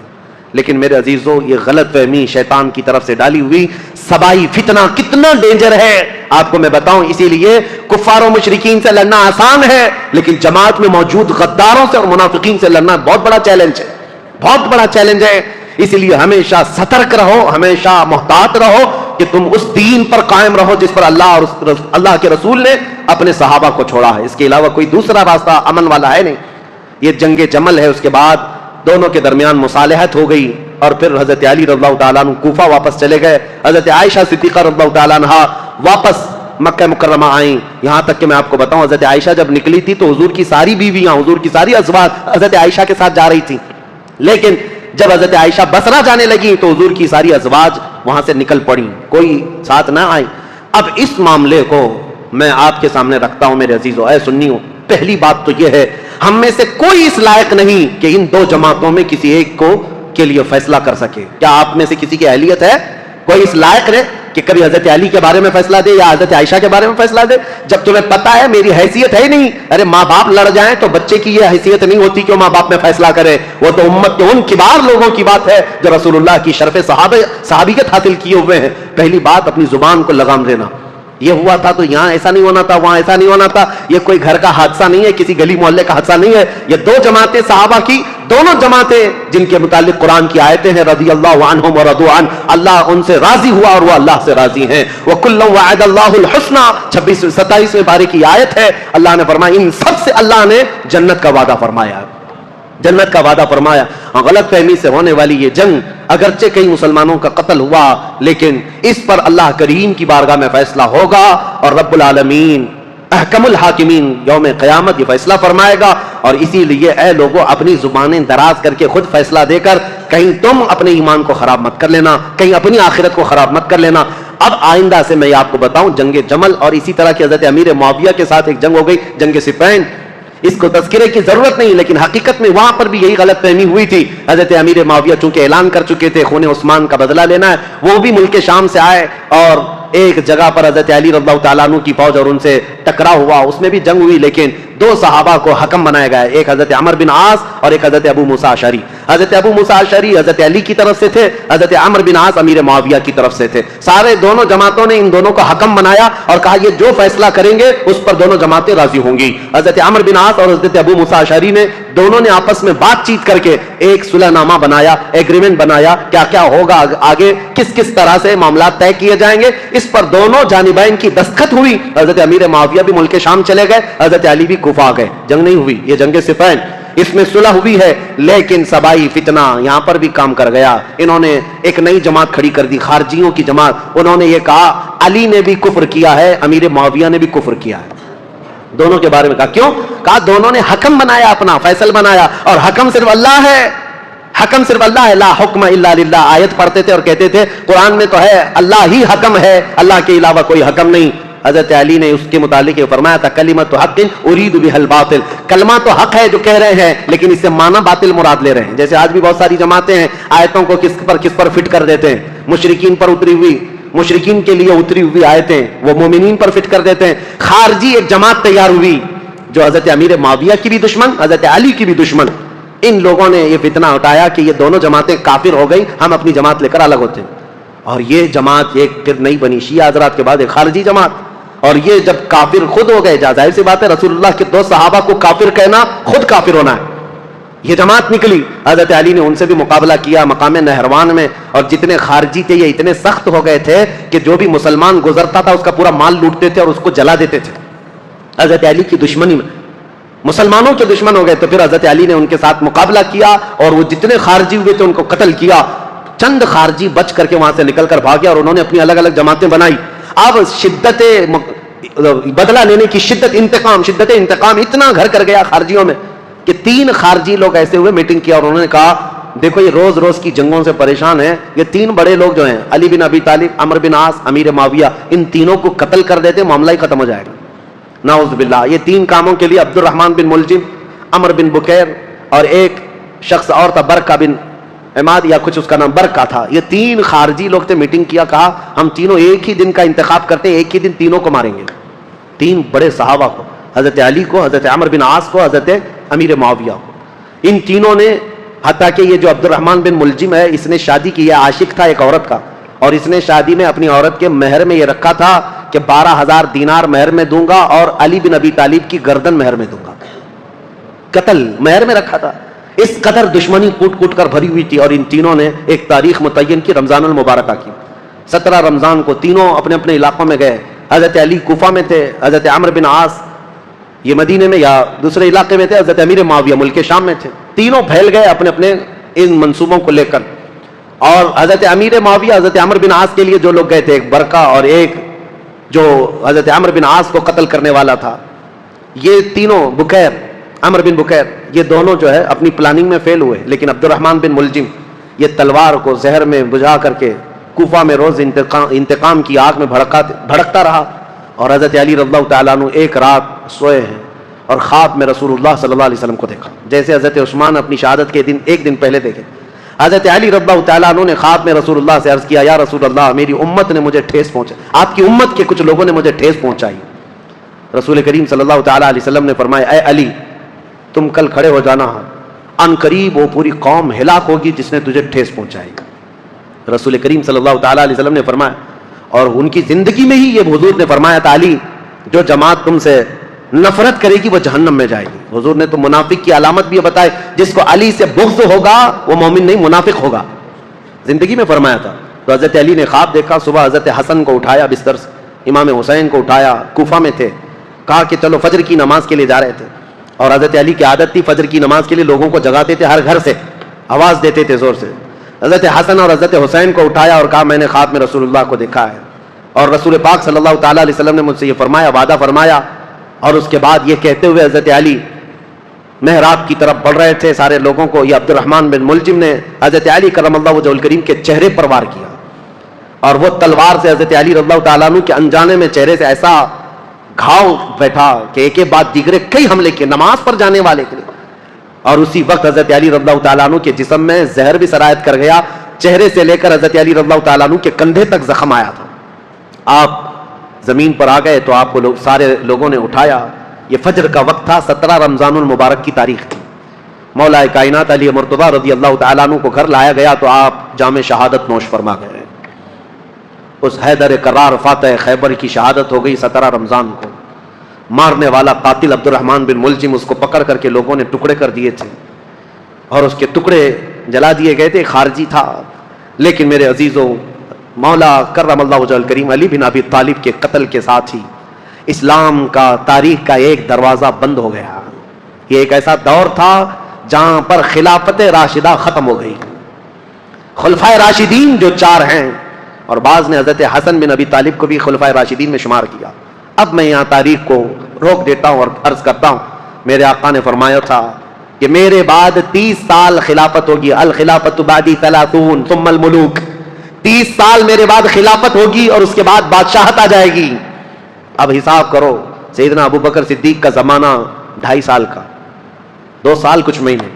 حضرت عمر فاروق رضی اللہ تعالیٰ عنہ کا زمانہ 10 سال, کتنے ہوئے 12.5 سال. حضرت عثمان بن عفان رضی اللہ تعالیٰ عنہ کا زمانہ 12 سال, کتنے ہوئے 24 سال. حضرت علی بن ابی طالب رضی اللہ تعالیٰ عنہ کی خلافت کا کل زمانہ 5 سال کچھ مہینے تھا, کتنے ہوئے 29 سال. 6 مہینے بچے تھے جس میں حضرت امام حسن خلیفہ ہوئے تھے. اسی لیے بہت سارے مفسرین محدثین یہ کہتے ہیں وہ بھی خلفائے راشدین میں شامل ہیں. 6 مہینے کے بعد انہوں نے خلافت امیر معاویہ کو دے دی تھی, لیکن خلافت کا دروازہ یہاں پر جو راشدہ ہے, خلافت راشدہ بند ہو گیا. خلفائے راشدین کا وہ سنہرا دور ختم ہو گیا. عزیزان گرامی, اسلام کی تاریخ کی وہ سچائیاں ہیں جو ہر جوان کو سننا چاہیے. 17 رمضان کو کوفہ والے کہتے ہیں بدلیاں ایسی چھا گئی تھیں, لگتا تھا کہ لوگ تو لوگ ہیں، آسمان بھی رو پڑا ہے علی بن ابی طالب کی شہادت میں۔ حضرت علی کرم اللہ وجہہ الکریم کا جسد خاکی لایا گیا، امام حسن نے نماز جنازہ پڑھائی، امام حسین نے غسل دیا تھا، اور آپ کو کوفہ شہر کے اسی مسجد کے کنارے دفن کیا گیا تھا۔ بعض روایات میں ہے آپ کے جسد مبارکہ کو لوگوں سے چھپا کر کے رکھا گیا تھا، کیونکہ خارجی جو جماعت تھی وہ اتنے شدید قسم کی نفرت کر رہے تھے کہ کہیں قبر کو اندھیرے میں کھود کر توہین نہ کریں، بے حرمتی نہ کریں۔ مولا کائنات علی مرتضیٰ رضی اللہ تعالیٰ عنہ کی قبر مبارکہ کو چھپایا گیا تھا، لیکن بہت ساری روایتیں بتاتی ہیں مقام نجف اشرف جو کوفہ کا حصہ تھا جہاں مولا علی کو دفن کیا گیا، آج بھی امیر المومنین کا دروازہ بڑی شان کے ساتھ کھلا نظر آتا ہے، اور ان کی تربت انور پر جب جھنڈا لہراتا ہے تو میرے عزیزوں کئی مرتبہ نجف جانے کا موقع ملا، کئی مرتبہ عراق گیا، جب بھی اس لہراتے ہوئے جھنڈے کو دیکھتا ہوں تو خیبر یاد آ جاتا ہے۔ مولا کائنات کی وہ تلوار کی شکلیں لٹکائی گئی ہیں، اگرچہ شیعہ لوگوں کی وہاں پر حکومت ہے، لیکن حیدر کرار کے دربار میں جاتے ہیں تو دل ہچکولے لینے لگتا ہے اور بدن میں کپکپی آتی ہے۔ اس دربار میں آئے ہیں جس نے خیبر کے پھاٹک کو ایک ہاتھ سے اکھاڑ کر پھینکا تھا، جس نے اسلام کی تاریخ میں ایک نیا دروازہ کھولا تھا، جس کو رسول اللہ نے اپنی وفات کے وقت تک پسند کیا تھا۔ آپ کو پتا ہے پیدا ہوئے علی، حضرت علی جس دن پیدا ہوئے رسول اللہ نے اپنا لعاب پاک ان کو چٹایا تھا۔ روایات یہ ہیں حضرت علی نے آنکھیں کھولی نہیں تھی، سب سے پہلے آنکھیں کھولی تو دیکھا تو چہرے رسول کو دیکھا تھا۔ رسول کریم صلی اللہ تعالیٰ علیہ وسلم کے گھر میں پرورش پائے، اپنے باپ کے گھر میں نہیں، رسول اللہ کے گھر میں۔ جب رسول اللہ نے اسلام کی دعوت دی، سب سے پہلے اسلام لانے والے علی بن ابی طالب تھے۔ جنگوں میں ہر جگہ شریک، بدر میں بڑھ کر مقابلہ کرنے والے، احد میں حضرت علی کے جسم پر 18 زخم ایسے تھے جن ہر زخم سے خون رستا تھا۔ صحابہ کہتے ہیں ہم کہتے تھے علی کو کہ زخموں کی پٹی کر لو، لیکن وہ دوڑے جاتے تھے کہ میں رسول اللہ کو دیکھ لوں۔ میدان جنگ میں اس طرح ثابت قدم رہنے والے۔ ایک مرتبہ لوگوں نے کہا حضرت علی ان کے پنڈلی میں ایک تیر ایسا چبھ گیا تھا کہ نکالتے تو گوشت نکل آ جاتا تھا، آپ نکالنے نہیں دے رہے تھے۔ لوگوں نے کہا علی بن ابی طالب کی اس پنڈلی سے تیر اس وقت نکالو جب یہ نماز پڑھنے کے لیے چلے جائیں، اس لیے کہ نماز میں ایسے محو ہو جاتے تھے دنیا و ما فیہا سے بے خبر، دنیا میں ہو کیا رہا ہے، کیونکہ وہ اپنے خالق کائنات کے رب کے حضور سجدہ کرتے۔ جو لوگوں نے یہ کہا حضرت علی جیسے نماز کے لیے رکعت باندھے، ان کی پنڈلی سے یہ تیر کھینچ کر نکالا گیا، اس تیر کے ساتھ گوشت بھی نکل کر کے آ گیا، لیکن ان کی نماز نہیں ٹوٹی، نماز مکمل کیا۔ سلام پھیرنے کے بعد لوگوں سے پوچھا کس نے میری پنڈلی سے تیر نکالا اور کس وقت نکالا، مجھے تو خبر ہی نہ ہوئی۔ وہ حیدر کرار کی نماز تھی۔ رسول اللہ کے ساتھ ہر گھڑی رہنے والے حضور صلی اللہ تعالیٰ علیہ وسلم نے اپنی عزیز لخت جگر فاطمہ الزہرا کے لیے کسی کو منتخب کیا تھا، وہ علی بن ابی طالب کو منتخب کیا تھا۔ اور یہ بات بھی بتا دوں رسول اللہ نے اپنے جانے کے وقت جن لوگوں کا نام فرمایا تھا کہ میں ان لوگوں سے راضی ہوں، وہ کون لوگ تھے جن کے ناموں میں حضرت علی کا نام تھا؟ حضور نے فرمایا میں ان سے راضی ہوں۔ وفات کے وقت بھی رسول اللہ ان سے راضی تھے، اور حضور صلی اللہ تعالیٰ علیہ وسلم کے پردہ کرنے کے بعد جو سعادت حاصل ہوئی حضرت علی کو، حضور صلی اللہ تعالیٰ علیہ وسلم کا کفن حضرت علی نے باندھا تھا، تجہیز و تکفین آپ نے فرمائی تھی، اور رسول کریم صلی اللہ تعالیٰ علیہ وسلم کو آخری مرتبہ قبر انور میں جو اتارا گیا ہے، اس قبر میں اترنے والے بھی علی بن ابی طالب تھے۔ یہ فضائل، یہ کمالات بے شمار ہیں۔ مولا علی کرم اللہ وجہ الکریم ان سارے فضائل و کمالات کو لے کر 17 رمضان المبارکہ کو یہ سورج غروب ہو گیا اور دنیا میں اندھیرا چھا گیا، فتنوں کا ایک نیا دور کھلا، اور پھر ایسے فتنے کہ آج تک تھم نہ سکے اور قیامت تک رک نہ سکیں گے۔ مولا علی شیر خدا، ان کی تربت پر کروڑوں سلام، ان کی تربت انور پر لاکھوں انوار و تجلیات رب کی اترے۔ عزیزان گرام وقار، بات صرف اتنی کہوں گا، یہ چاروں خلفائے راشدین ہر ایک کا اپنے دور میں ایک ایک کمال ہے، اور ایسا کمال ہے، ایسا کمال ہے کہ یہ چاروں خلفائے راشدین کی تاریخ اگر میں ایک جملے میں عرض کروں تو بات صرف اتنی ہے، اسلام تیری نبض نہ ڈوبے گی حشر تک، اسلام تیری نبض نہ ڈوبے گی حشر تک، تیری رگوں میں رواں خون ہے چار یار کا، تیری رگوں میں رواں خون ہے چار یار کا۔ اسلام کی یہ سرسبز و شادابی جو آج دیکھتے ہیں، یہ رسول اللہ کے ان خلفائے راشدین کا خون ہے، ان کی محنتیں ہیں، ان کا کردار ہے، اور آج بھی دنیا یہ خلفاء کی مثال لانے سے عاجز ہے۔ بڑے بڑے بادشاہ آئے ہوں گے، لیڈر آئے ہوں گے، حکمران آئے ہوں گے، لیکن میرے مصطفیٰ کی یہ چار غلام کوئی لا کر کے دکھا دے، وہ کوئی دنیا اس طرح کے غلام لا نہ سکے گی۔ حیدر کرار جو ٹوٹی چٹائی پر بیٹھ کر لوہے محفوظ کا مطالعہ کرتے ہوں، رسول اللہ صلی اللہ تعالیٰ علیہ وسلم کے ان غلاموں کی تربت پر مولا کروڑوں رحمتیں نازل فرما۔